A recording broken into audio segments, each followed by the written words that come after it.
امت کے سروں سے جس عظیم شخصیت کا سایہ اٹھ گیا وہ کون تھے، کیا پس منظر رکھتے تھے اور ایک عظیم خلقت کی اصلاح کیسے کی؟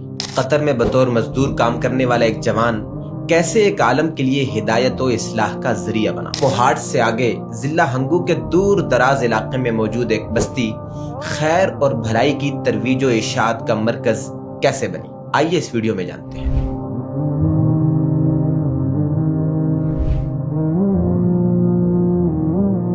السلام علیکم ناظرین، انتہائی دکھ اور افسوسناک خبر یقیناً آپ ملاحظہ کر چکے ہوں گے کہ مختار الامہ حضرت پیر مختار الدین شاہ صاحب انتقال فرما گئے۔ اللہ ان کی قبر کو نور سے منور فرمائے۔ عصر حاضر کی اس رہنما اور مؤثر ترین شخصیت کی پیدائش 2 جنوری 1952 کو ضلع ہنگو کے علاقے کربوغا شریف میں ہوئی۔ دینی رجحانات کے حوالے سے آپ کا خاندان پہلے سے ہی علاقہ بھر میں انتہائی اہمیت کا حامل تھا۔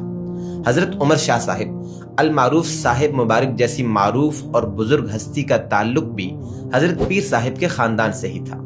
اس کے علاوہ بھی کئی صوفیاء اور بزرگ حضرات آپ کے خاندان میں گزرے ہیں۔ پیر مختار الدین شاہ صاحب نے ابتدائی تعلیم 7ویں کلاس تک اپنے ہی علاقے سے حاصل کی۔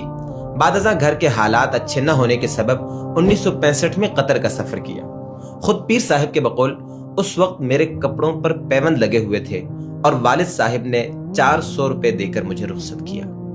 یہ حالت والدہ محترمہ سے دیکھی نہ جاتی تھی اور وہ میری اس حالت پر روتی رہی۔ کراچی تک کے سفر کے بعد مختلف کشتیوں، لانچوں اور پیدل اسفار کے بعد بے انتہا مشقتیں برداشت کرتے ہوئے قطر پہنچے۔ وہاں مختلف مشقت بھرے کام کیے، محنت مزدوری کی اور کھدائی کرنے والے ایک عام مزدور سے لے کر فورمین کے درجے تک ترقی کی۔ بچپن سے ہی آپ کی طبیعت حساس تھی اور شرک و ظلم سے شدید نفرت تھی۔ آپ کے دل میں یہ تڑپ تھی کہ کسی ایسی شخصیت کی صحبت ملے جو اللہ کی محبت میں یکسو کر دے۔ اسی تلاش کے دوران آپ نے 1969 کے قریب قطر سے حج کا سفر کیا اور مدینہ منورہ میں آپ کی پہلی ملاقات حضرت شیخ الحدیث مولانا محمد زکریہ کاندیلوی رحمہ اللہ سے ہوئی۔ آپ فرماتے ہیں کہ تبلیغی نصاب پڑھتے پڑھتے حضرت شیخ سے پہلے ہی غائبانہ محبت ہو چکی تھی۔ پہلی ملاقات میں حضرت شیخ نے اپنے مبارک ہاتھوں سے آپ کو حلوہ کھلایا اور دعا کی نوید دی۔ 1970 میں حج کے موقع پر آپ دوبارہ حجاز پہنچے۔ اس سفر میں اللہ پر توکل کا عجیب واقعہ پیش آیا۔ جب آپ کا اقامہ ختم ہو چکا تھا لیکن اللہ نے غیب سے ایک عرب آفیسر کے ذریعے ایک ہی دن میں وہ تمام مراحل طے کروا دیے جس کے لیے مہینوں کا انتظار درکار ہوتا تھا۔ مدینہ منورہ میں ریاض الجنہ کے اندر آپ کو بچپن کا وہ خواب یاد آیا جس میں پکارا گیا تھا کہ زکریا اور مختار الدین دونوں اوپر آ جائیں۔ اسی اشارے پر آپ نے 14 دسمبر 1970 کو حضرت شیخ الحدیث زکریا کاندیلوی صاحب رحمہ اللہ کے ہاتھ پر توبہ اور بیعت کی۔ بیعت کے بعد آپ کے اندر رسمی علوم دینیہ کا شوق پیدا ہوا۔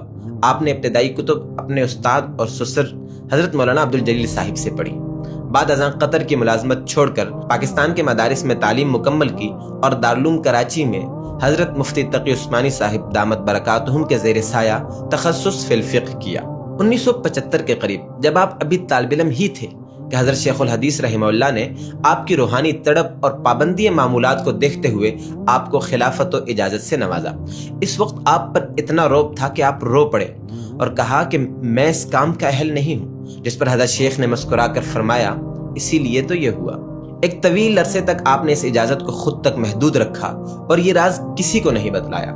حتیٰ کہ شیخ الحدیث حضرت مولانا زکریا کاندیلوی صاحب کا انتقال ہوا تو ان کے خلفاء کو خیال آیا کہ مدینہ منورہ میں حضرت کاندیلوی صاحب نے کربوغا کے ایک جوان کو اجازت عطا فرمائی تھی اور شاید وہ آخری جوان تھے جس کو زکریا کاندیلوی صاحب نے اجازت عطا فرمائی۔ لہذا پیر عزیز الرحمن ہزاروی صاحب نے صوفی اقبال صاحب کی خواہش پر آپ تک رسائی حاصل کی، آپ کو قائل کیا کہ آپ کو اجازت دی گئی ہے، لہذا آپ لوگوں کی اصلاح کریں، اور یوں ایک خیر کے کام کی بنیاد رکھی گئی۔